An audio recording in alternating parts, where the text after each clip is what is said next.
పిలిస్తే పలికే దైవం వెంకటేశ్వర స్వామి. అట్లాగే నా లైఫ్‌లో గూడా ఎన్నో సార్లు వెంకటేశ్వర స్వామి నాకు సహాయం జేశారు. హ్మ్.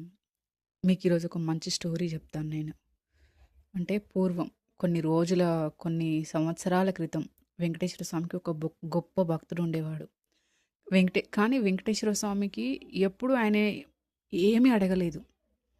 అంటే పేదరికంలో ఉన్నా గూడా స్వామివారిని ఏ రోజు నాకిది కావాలని అడిగేవాడు గాదు. ఉన్న దాంట్లోనే హ్యాపీగా తృప్తి చెందుతూ ఉండేవాడు. ఇంకా భార్య, పిల్లలు అట్లాగే ఉన్న దాంట్లోనే వాళ్ళందరూ ఎప్పుడూ బ్రతికేవాళ్ళు. ఇంకా కొన్ని రోజులు అట్లా గడిచిన తర్వాత అతని దగ్గర రోజు రోజుకి ఆస్తి అంతా పోవడం స్టార్ట్ అయింది. ఒకరోజు ఇంట్లో కొంచెమే అన్నం ఉంటుంది. ఇంకా వెంకటేశ్వర స్వామి అనుకుంటాడు ఎట్లాగైనా నా భక్తుడిని నేను పరీక్షించాలని అనుకోని వెంకటేశ్వర స్వామి మారు వేషంలో ఆయన భక్తుడి దగ్గరికెళ్తాడు. రామయ్య అనే భక్తుడి దగ్గరికి వెళ్ళి నిల్చొని అన్నం అడుగుతాడు.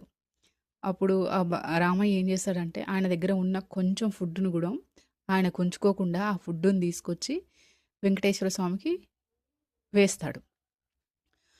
ఇంకా ఫుడ్ ఉండదు గదా! ఆ రోజు ఇంక అట్లే వాళ్ళు పస్తులతో పడుకుంటారు. ఇంకా మరుసటి రోజు తెల్లవారి లెవ్వగానే ఆహ్, ఆయన ఇంటి ముందు అంతా బంగారంతోటి నిండిన బిందెలు కనిపిస్తాయి.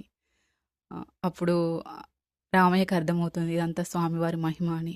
ఆ తర్వాత ఇంకా రామయ్యకి అర్థమైపోయి రామయ్య వెంకటేశ్వర స్వామి తిరుమలకెళ్ళిపోతాడు. వెళ్ళిపోయి క్యూలో నిలబడి స్వామివారిని చూస్తున్నప్పుడు స్వామివారు నవ్వుతూ కనిపిస్తారు. స్వామివారు నవ్వుతూ రామయ్యకు మాత్రమే నవ్వుతూ కనిపిస్తాడు.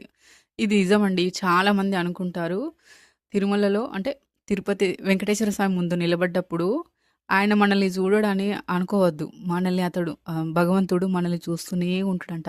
అక్కడ సేవ చేసేవాళ్ళుంటారు గదా! అర్చకులుంటారు గదా! వాళ్ళు చాలామంది చాలా సార్లు చెప్పినారు ఈ మాట. స్వామివారు ఎవరైతే ఆయనకి నమ్మకంతో ఉన్న భక్తుడు ధర్మంగా దేవుడిని దలుచుకొని ఉండే భక్తుడు ఎవరొస్తారో స్వామివారు వాళ్ళ వైపు చూస్తాడంట. ఇంకొకటేంటంటే స్వామి ముందు ఉన్నప్పుడు మనమందరం మాయలో ఉంటామండి. ఇది నిజం. నేను గూడా అనుభవించాను. అంటే అప్పటి వరకి స్వామివారిని చూడాలని ఆతురతో వెళ్తాము. కానీ అక్కడికి వెళ్ళగానే అంతా మాయలాగే ఉంటుంది. ఎప్పుడు చూసామా స్వామిని, ఎప్పుడు బయటకొచ్చినామా అనేది గుర్తే ఉండదు. ఆ కొంచెం టైంలో మనం ఎక్కడున్నాం అనేది గూడా మనకు గుర్తుండదు. అయ్యో! ఇంకొకసారి చూస్తే బాగుండు అనే భావనే కలుగుతుంది అందరికీ. అట్లాగే రామయ్యకి గూడా అలానే స్వామివారిని చూసినట్టు, నవ్వినట్టుగా రామయ్య కనిపించింది. ఇంకా రామయ్య ఇంటికెళ్ళిపోయినాడు. రామయ్య పడుకున్నాడు. పడుకున్న తర్వాత రాత్రి కలలోకొచ్చినాడు వెంకటేశ్వర స్వామొచ్చి, "నీ ఇంటికి భిక్షగాడి రూపంలో వచ్చింది నేనే రామయ్య. నిన్ను పరీక్షించడానికొచ్చినా" అని చెప్తాడు. అప్పుడు రామయ్యకి అర్థమైపోతుంది. స్వామివారే నా దగ్గరికొచ్చి నన్ను సహాయం అడిగారు. మళ్ళీ నాకు సహాయం నాకింత ఆస్తినిచ్చారు, ధనాన్నిచ్చారని.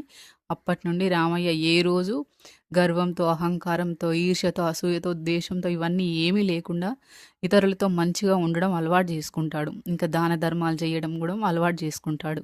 అప్పటినుండి అతనిలో ఉన్న అతను గూడా మంచివాడే రామయ్య.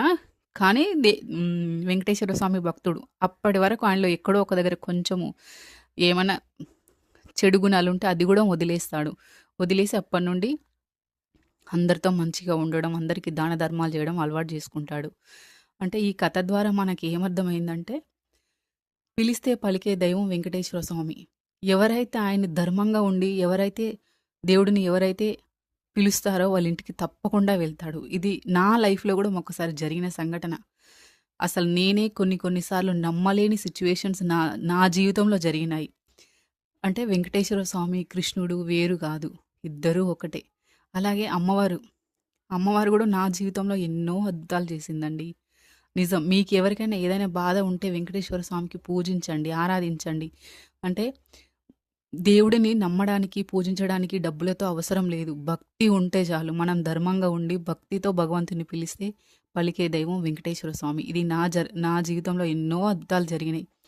అట్లాగే నా వీడియో ఎవరైనా లాస్ట్ వరకి చూసుంటే, మీ జీవితంలో ఏమైనా మహిమలు జరుగుంటే కామెంట్ చేయండి. లైక్ అండ్ సబ్స్క్రైబ్ చేయండి.